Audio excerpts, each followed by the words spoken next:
We all ask questions. Why is the sky blue? What happened to all the dinosaurs? What was the best thing before sliced bread? But some questions are more important than others. How do I forgive someone even when I feel like I can't? What's my purpose in life? How can I be the parent God wants me to be and the one my kids need me to be? So where do we turn? To the one that has all the answers. We'll tackle some of life's most complex issues and discover God's best plan. Why? Because you asked for it. Well, today we're in week number 2 of our You Asked For It series. And today we are so honored to have my dear friend, John Maxwell, speaking to us. Most of you already know him as the founder of Equip, a missions organization that we're a part of that is dedicated to training and resourcing leaders all around the world. Others of you know him as America's great leadership guru and have read his great books. But I want you to know that he's much more than that to us. He's been a father, a mentor, a friend to me and to this church. So please receive him as one of our own. Open up your heart to the message he has for you today. So at all of our locations today, please stand and welcome to the stage, John Maxwell.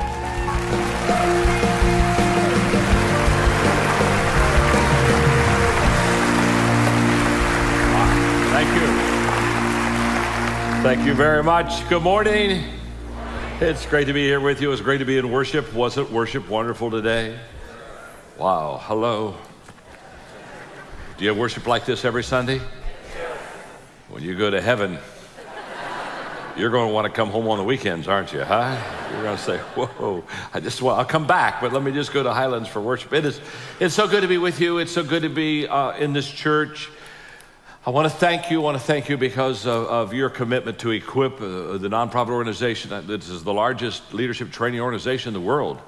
We're in 175 countries, trained 6 million leaders, and you are a vital help and support to that. And I just want to thank you because you understand stewardship, you understand giving, you are faithful to this church in tithing, bringing the offerings to this church. And it's through that organizations like ours receive funds. And so because you give here and because you're faithful in tithing to this local body, it really spreads around the world, and I want to thank you. And then, of course, I want to just say to my wonderful friend Chris, Tammy, what beautiful people they are. We've known each other for many, many years, and we've spent a lot of time together. And I know leadership, and I know churches, and for 40 plus years now, I've been in churches, large churches around the world in America, and I know pastors really well. And I think you know this, but I want to make sure you know this. In Pastor Chris, you have, without any doubt in my mind, one of the very, very, very, very top pastor leaders of any congregation in America. Do you realize that, huh? Beautiful. And just loves you, loves the ministry, loves what's happening. Every time we're together, he just keeps talking about what's happened in the church, and I can't shut him up, you know what I mean? And it's just absolutely terrific. In fact, when he talked to me a few weeks ago, he called me and he said, John, could you come over and do some teaching? I said, I'd love to. And so I said, how can I serve you? And he said, well, we're doing a series called You Asked For It. And so he began to talk to me about this series and how he'd asked you earlier, the staff had asked you what would be the message you would like to hear, what would be the subject. And so he went through this whole process of You Asked For It, and I just listened quietly. When he finished, I said, Chris, I understand that series really well. I said, in 1981, 82, 83, 84, when I pastored in San Diego, I did that series. He got real quiet. He said, what do you mean? I said, yes, I started the You Asked For It series. I said, Rick Warren got it from me. You got it from Rick. It's coming all back around. And yes, I will be able to teach that series. I can do that. I've had some experience. I've done this a few times. And so I'm just so happy to be here with you. Delighted, very excited about what's going to happen in these next few moments. Look at the person you're sitting beside and say to them, you're going to learn something. Go ahead and tell them that. Look right back at him and say, and it's about time. In fact, why do you think I brought you there? Huh? Yeah. My eyes have some irritant in them today, and so I look very bad. I almost put a sack on my head, but by a vote of 3-4 in the back room, they said I didn't have to put the sack on my head. So if I look a little old and a little bad today in the eyes, it's just that I'm old and bad in the eyes, okay?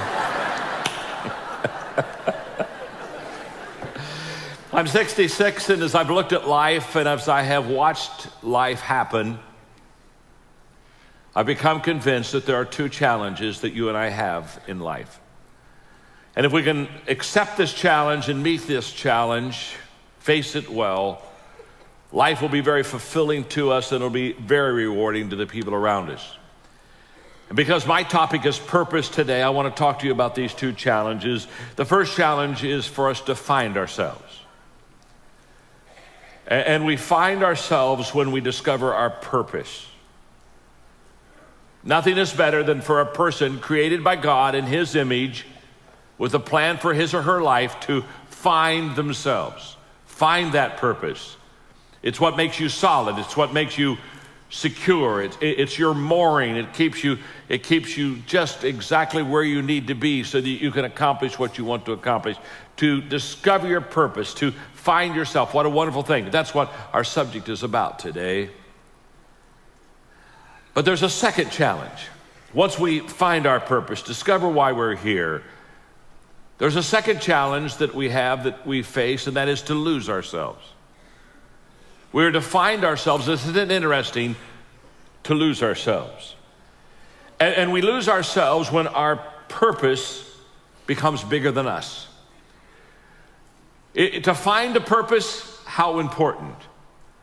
But then to take that purpose and place it in a position with people that has eternal factors involved is to lose yourself and to go to another whole level of life and another level of living. Many people never do either in their life. They never find themselves. They never lose themselves. Some people find themselves, but they never lose themselves. Very few people find themselves and lose themselves. And the aim of this lesson today is to help us know how to discover our purpose and then how to place that purpose in a position that is so much bigger than us that we can literally lose ourselves in the process. Now, this teaching of finding and losing is given to us by Jesus in Mark chapter 8. Then Jesus called the crowd and his disciples to him. If you want to come to me, he told them, you must forget yourself, carry your cross and follow me. For if you want to save your life, you will lose it. But if you lose your life for me and the gospel, you will save it. Jesus introduces us to the fact in this lesson, in this teaching, that we can save our life if we lose our life.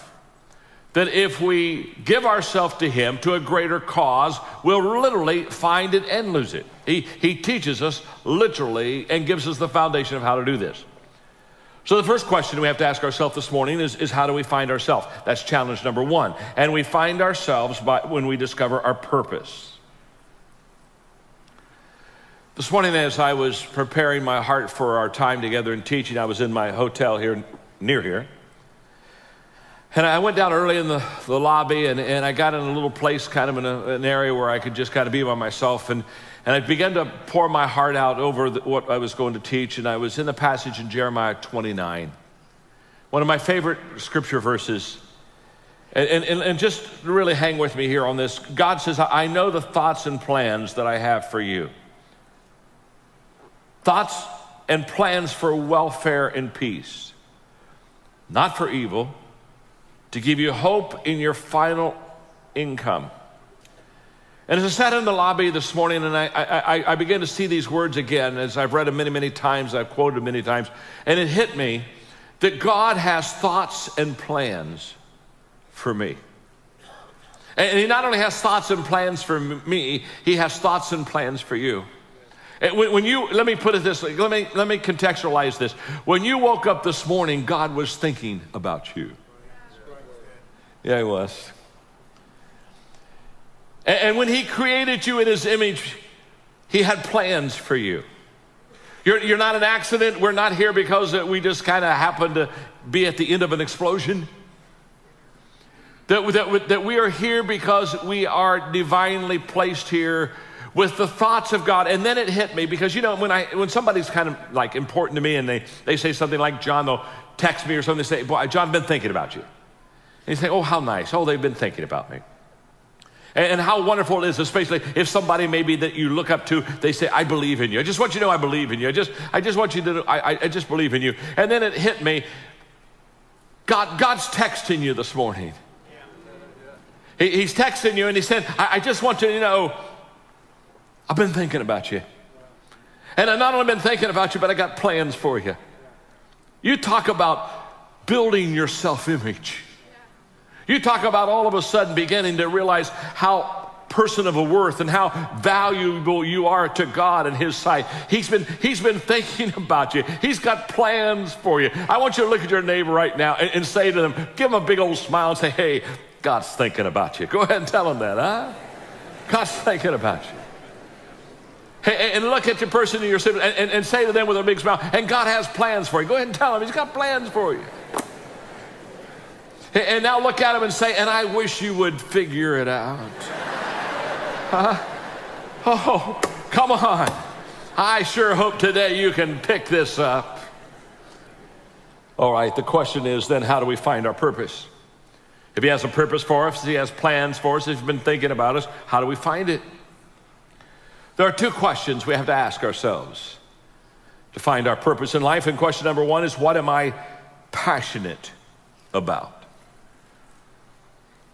Passion often is linked with purpose. What I love to do is often what I should do. We have been created within us the capacity to have things that we enjoy greatly. And a lot of times there is a definite relationship between what I am in love with and what I should be doing. We are created and wired in such a way that passion and purpose many times comes together. And passion is the great energizer. Once you have passion, you have energy. Once you find your passion, you find your purpose, there is something energetic about it. You have never known a person who was passionate that lacked energy.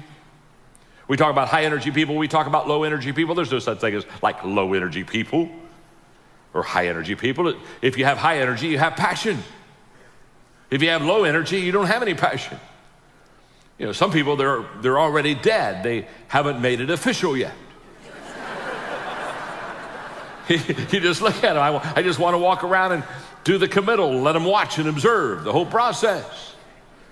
But passion gives us a great amount of energy. And when we have that passion, there's something about how we love what we're doing and we enjoy what we're doing. And passion energizes us. Now, when I say passion and purpose are linked, that is usually the case. It is not always the case.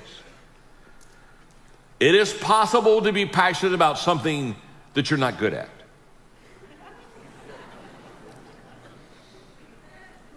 It's possible to be passionate about something that you're not gifted in. Hello? Let me explain. Have you ever watched the tryouts at an American Idol?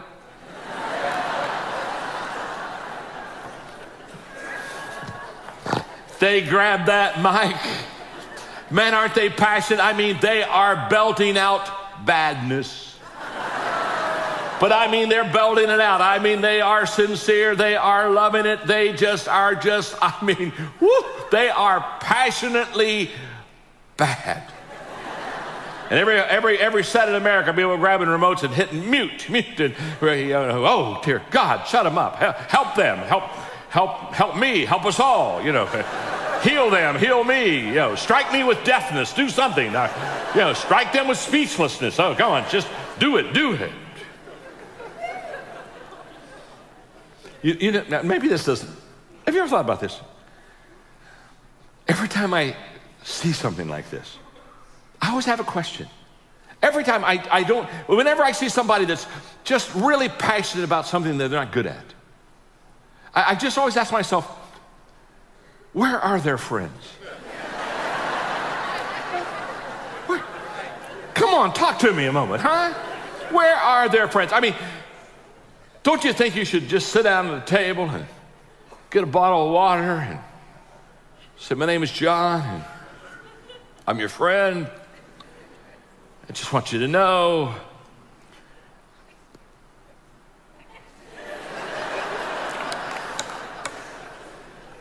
you can't sing.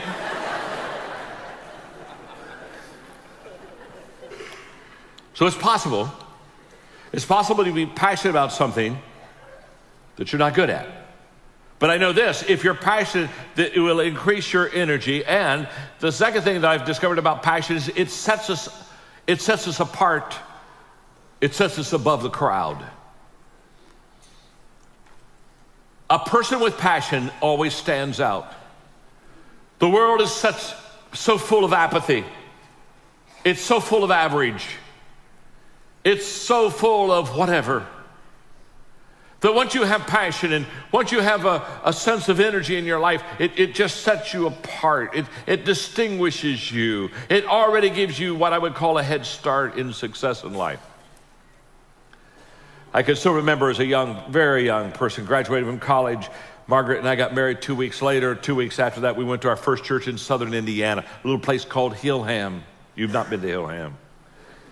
You've never heard of Hillham. You wouldn't want to go to Hillham. If you went to Hillham, you wouldn't know you were at Hillham.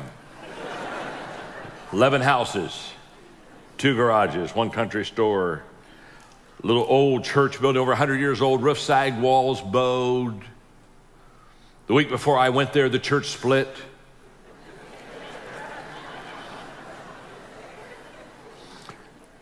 What really messed me up is I agreed with the people who left. It was kind of like, there go my people. There go my people. There go my people. The first Sunday in my new little church, we had 3 people. First Sunday. 2 of them were Margaret and me.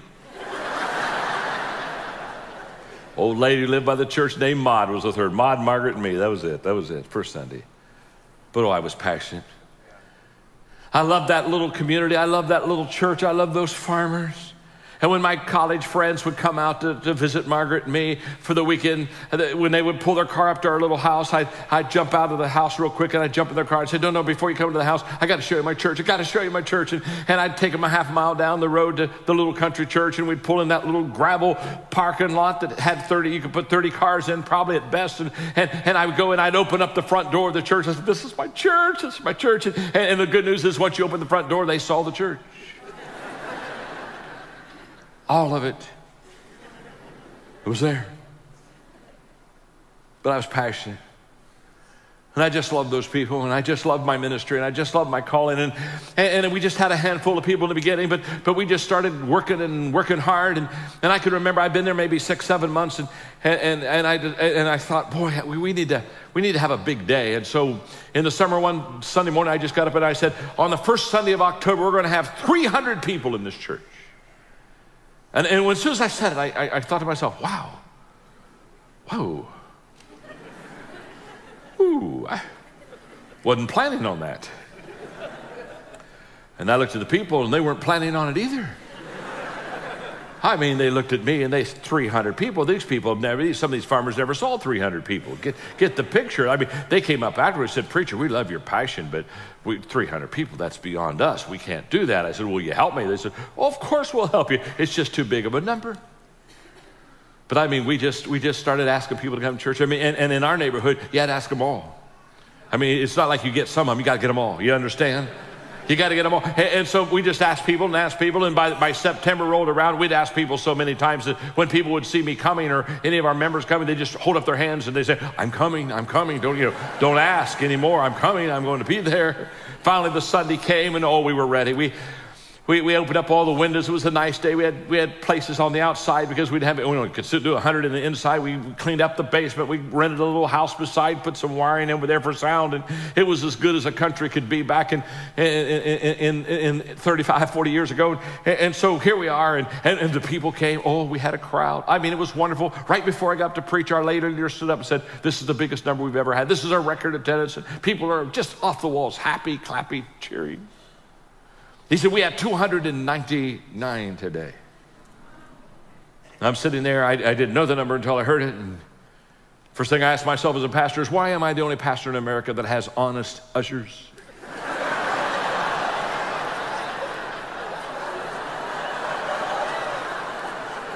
Where is the creativity? Now, I'll tell you what passion will do for you. I'm just a kid. I'm 22. I stood right up and I said, What's our goal? They said 300. I said, how do we have? They said 299. I said, we're one short. And that won't do. I'm not preaching till we have 300. So Penny, you come up and lead worship. I'm going to go out. I'm going to find the 300th person. I'm going to bring them here. When we get 300, I'm preaching. I walked off that little platform and I started going down that little aisleway, and those farmers stood up and they were clapping and they were cheering and patting me on the back and said, go get him, preacher, go get him, go get him. And I was so pumped until I walked outside.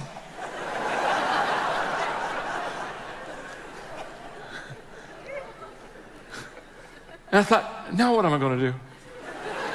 I got 299 people waiting on me. I looked across the street at the gas station. There was Benny Harris, Sandy Burton. Sandy owned the gas station. Neither one of them ever went to church. Walked across the street. Of course, everybody knew we were trying for 300. And Sandy said, boy, preacher, you got a lot of people over there. Did you get your 300? I said, not yet. We have 299. We're one short. Got a question to ask you. Which one of you?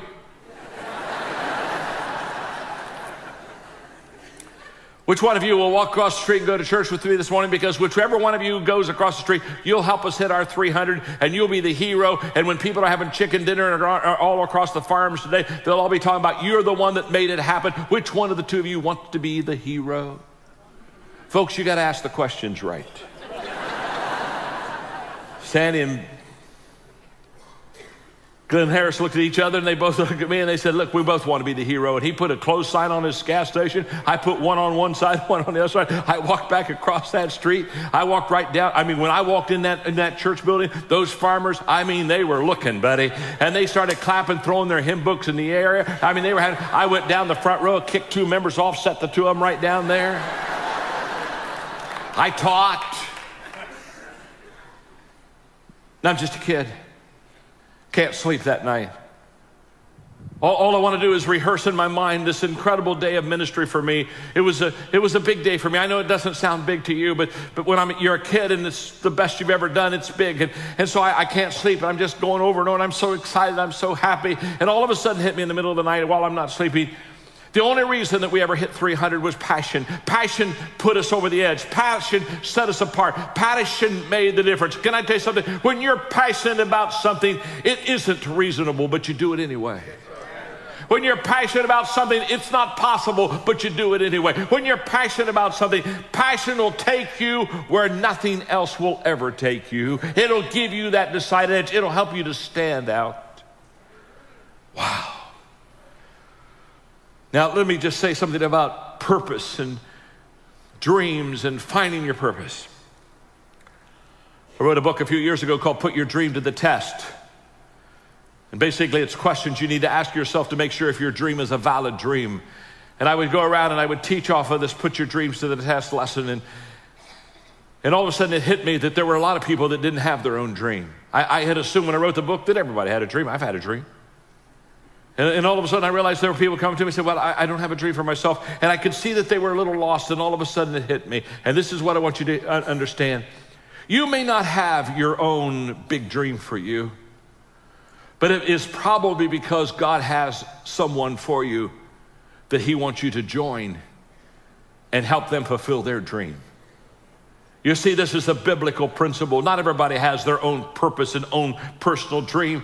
Look at the fishermen down at the Sea of Galilee when Jesus walked into their life and said, hey guys, follow me. I'm going to make you fishers of men. What did he do? When he walked into their life, he gave them a dream that they didn't have. He gave them a cause that they didn't have. He gave them a person to hang around with that they didn't have. And let me tell you something. Sometimes God has people literally designed to come along and complement each other so that the dream can be filled. Teamwork makes the dream work. I've seen it happen many, many times. I can tell you right now, for many of you, it's happened in this church. You found this church, you found this place of grace, this oasis, this place of vision, this place that is making a difference, this dynamic place. And all of a sudden you started pouring your gifts in here, your spiritual gifts, your financial gifts. You just kind of lost yourself and just dove into this congregation. And now you're seeing amazing things happening. And it's an absolute fact that some of you, Your place, your purpose, your dream is to come alongside, complement, add value, and do something for someone that they cannot do for themselves.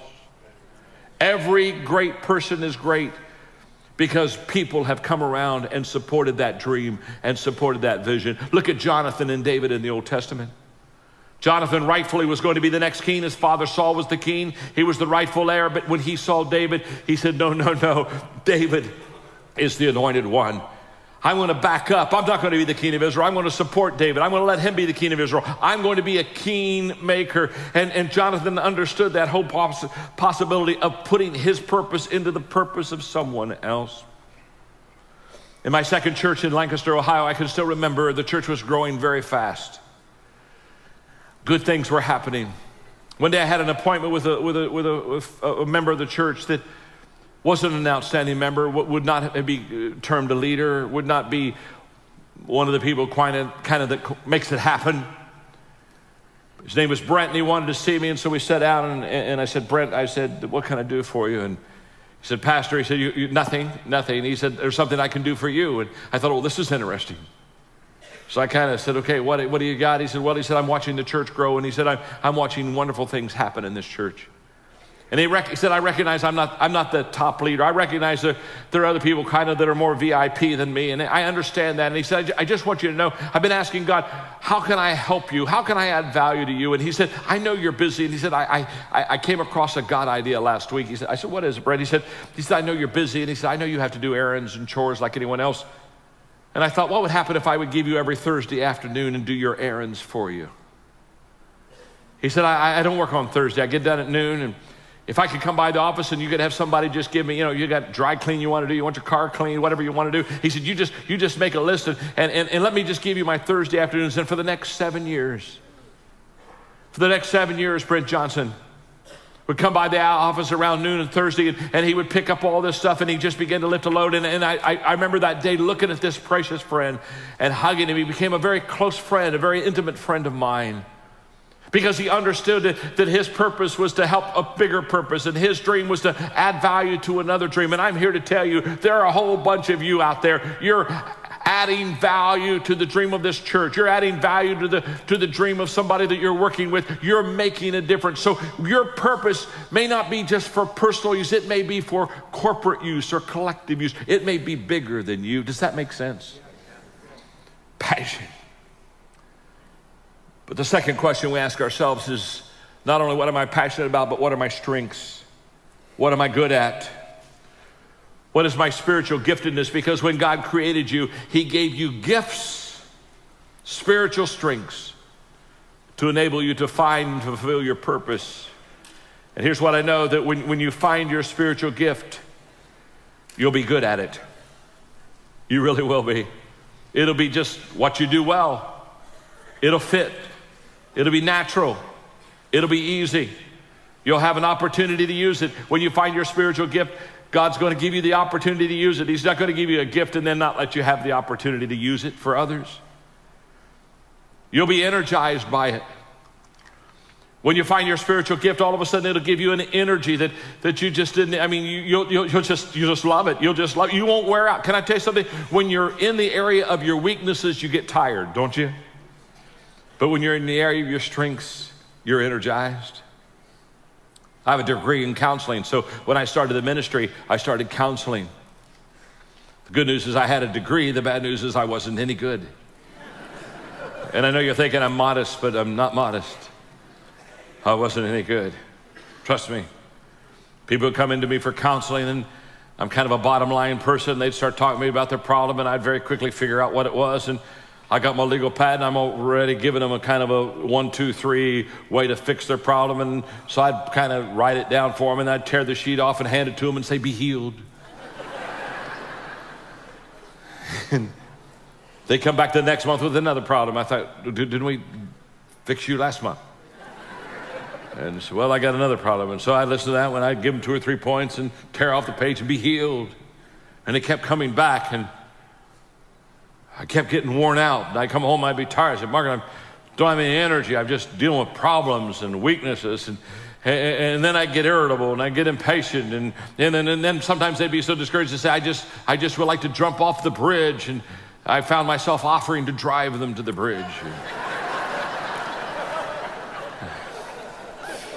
That's not a good thing for a counselor to do.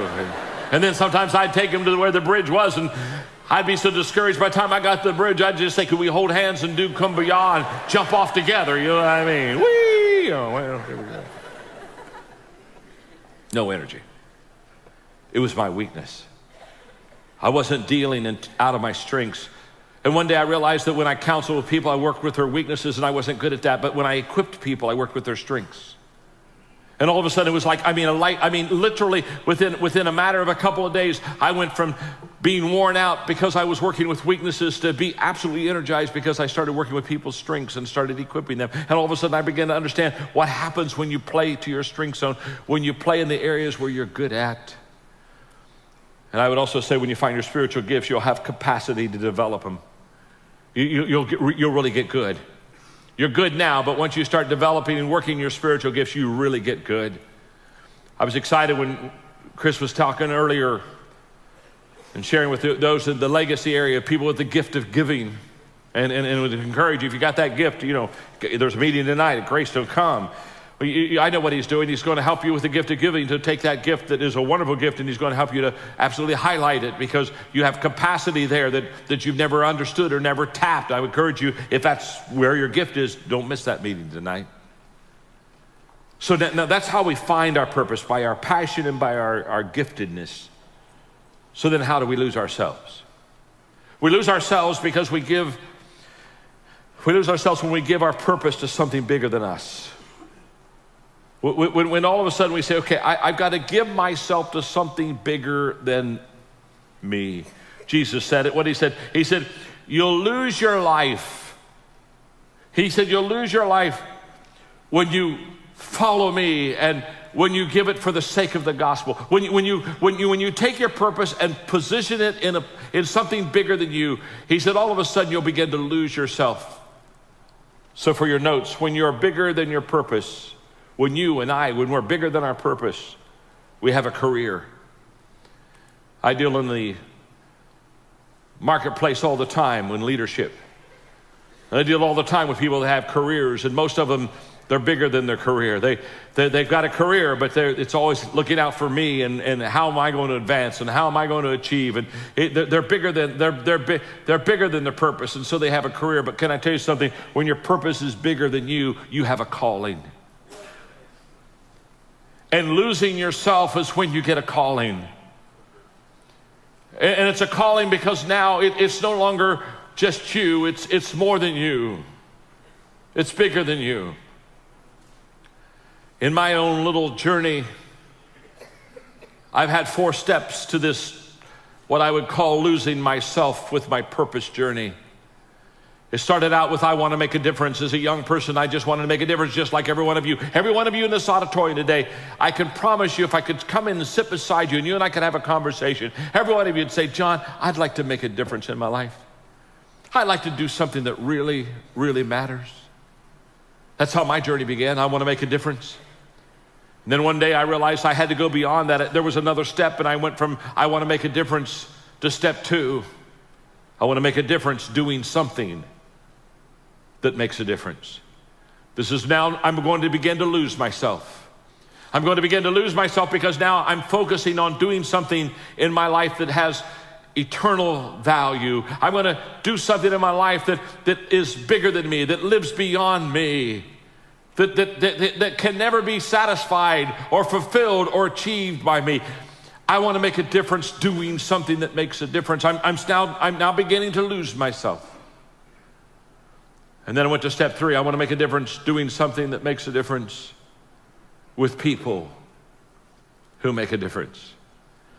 Because I realized all of a sudden that the big things in life, the great things in life, take a team.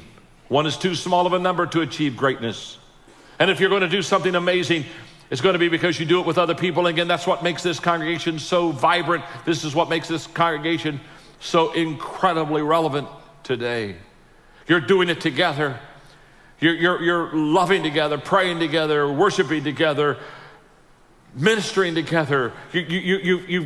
You're not diving alone, you're diving together. I want to make a difference, doing something that makes a difference with people that make a difference. And then because of my age at 66, because time is important and every day I'm counting my days, I have to count my days.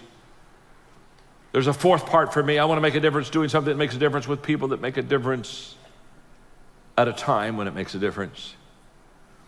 Got to make it count. I don't get many more do-it-overs. Got to make sure that I do it right on the front end. For several years, I go to the Indianapolis 500. Tony George, who owned all that and was over that race, read all my books. And he would have me come in on race day and talk to the drivers, the owners, and then we'd go up to his suite and we'd watch the Indianapolis 500. We were having lunch before the race one day, and Tony looked at me across the table and he said, "John, what's the difference between success and significance?" I said, "Oh, Tony, success is when I add value to myself. And significance is when I add value to others. And you lose yourself not in success. You find yourself in success. You lose yourself in significance.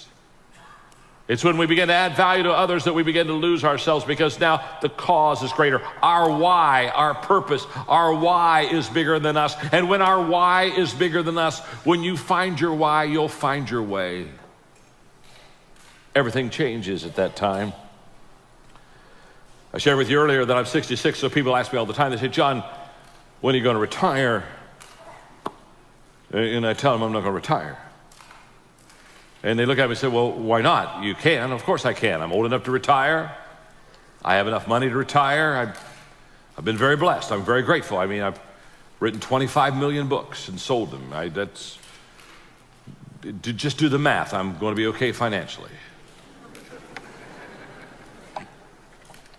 Well then, John, let me ask you, why don't you retire? I'm not going to retire because I've lost my way. My purpose is greater than me. I have a calling, not a career. A career you win, a career you kind of phase out. And there's all kinds of things you do with the career, but with the calling, I mean, what I do is what I love to do, and I don't want to retire. I don't have any desire to retire. I didn't come to Birmingham because I wanted another plane trip. I didn't come to Birmingham because I wanted to see Birmingham. I've seen Birmingham. I came to Birmingham because I wanted to see you. And I wanted to see you because I thought I had a message perhaps that could help you find your purpose and maybe spark something within you that would begin to get you on your way to finding and losing your purpose. That's why I came. I'm having the time of my life. I tweeted my wife, Margaret, before I went out. I said, "Oh, this is what I was born for. I was born for this. And if I was born for this, why would I want to stop? I've decided that I'm going to live until I die. And I've decided I'm not going to get those two confused. Because a lot of people do. So some people say, "When are you going to retire?" I don't tell you when I'm going to retire. I'm going to retire when I die. When I die, I am retiring. I'm going to make it official. When I'm dead, I am writing no more books.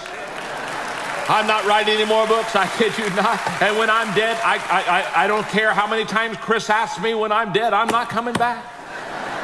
I'm not coming, but I'm going to tell you, till I die, I think I'll live.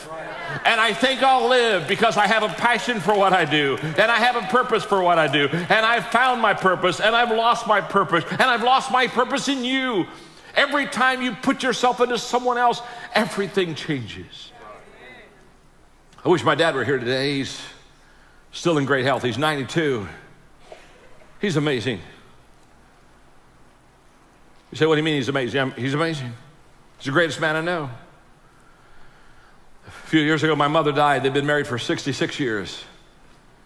When she died, even though he was in good health, my brother and sister and I, we said, "Dad, let's get you in a kind of retirement community so that you have support around you, people around you." And they were just building one close to his home, and so we said, "Okay." And so we took him over and got him all ready and the whole process. And one day I was having lunch with him. He said, "Son," he said, "you know that when they open the retirement community, they've said I could be the first one to move in."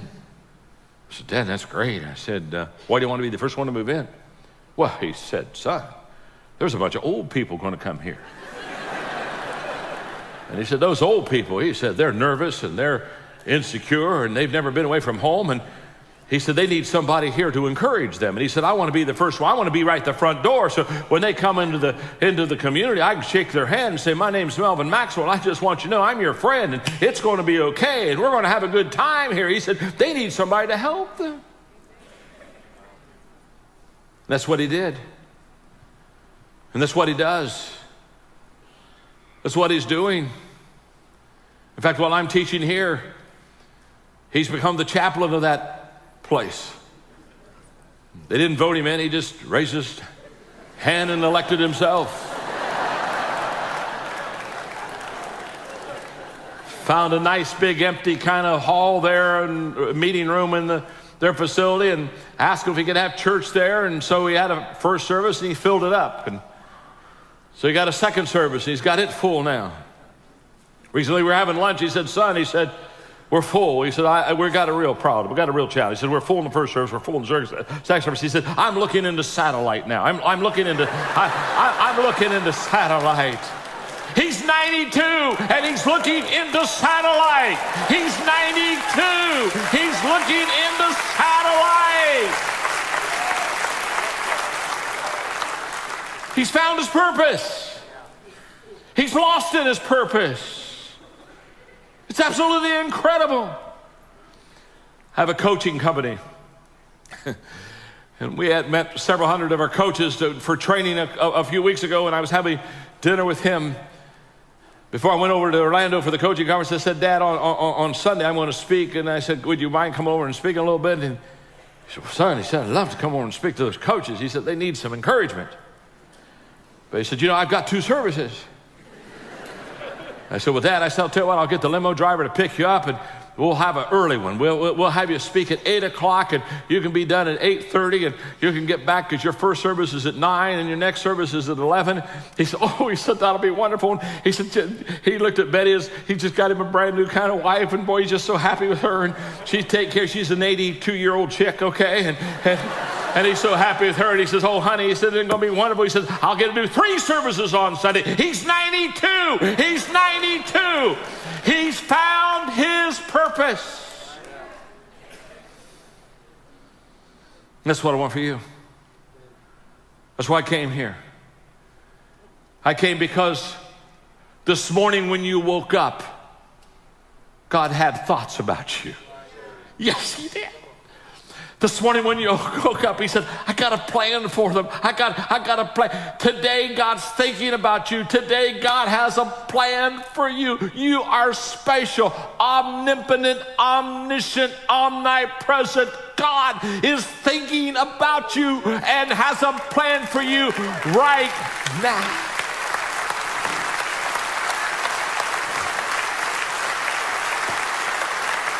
Yeah, he does. Close your eyes, please. In a moment, I'm going to turn it back over to Lane, but before I do, there are literally dozens and dozens of you that you're here and you're hearing about purpose and a plan that's bigger than you, a God that has thoughts and plans for you. And I know where you are. You're sitting here and you're saying, I don't even know God. I've got wonderful news for you. The greatest purpose and plan God has for you is to know him. And he sent his son, Jesus Christ, into this world to die for your sins. And he has a wonderful gift, a gift of forgiveness for every one of you. With every head bowed and every eye closed, I wonder how many of you, in just a minute, I'm just going to ask you in your seats. You don't have to get up. You don't have to come forward. But in just a moment, I'm going to ask every one of you that would love to know God and love to plug into his plan for your life.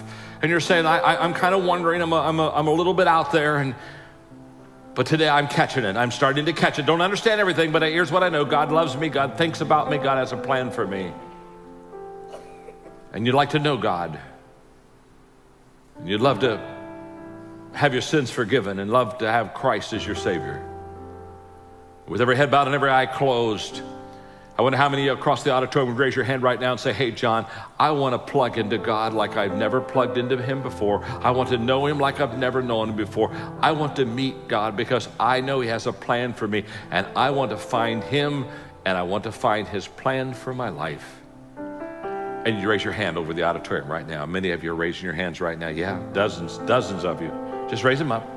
Just keep them up for me real high, just so I can see. Just you and me. I'm just the only one looking. I'm going to guess there are 150 hands raised right now. You may put your hands down, but if you raised your hands a moment ago, just look up at me, would you please? Yeah, those that raise your hands, just look up at me. I'm going to pray with you now. And I want you in your heart to pray with me. Lord Jesus, I am a sinner.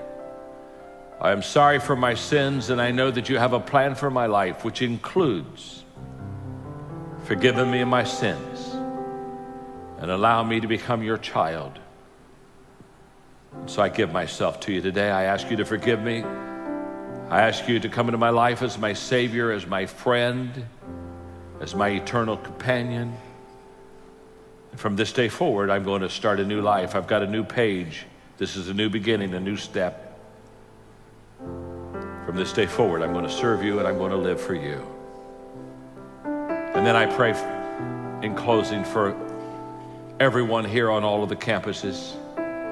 If they're watching just now, God, help them to understand that you value them in such a way that you're thinking about them, you have a plan for them.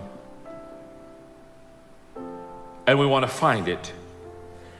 And once we find it, we want to give it right back to you in a cause that is bigger than us so that we could lose it. We want to find ourselves so we can lose ourselves. So as we lose ourselves, we can find ourselves.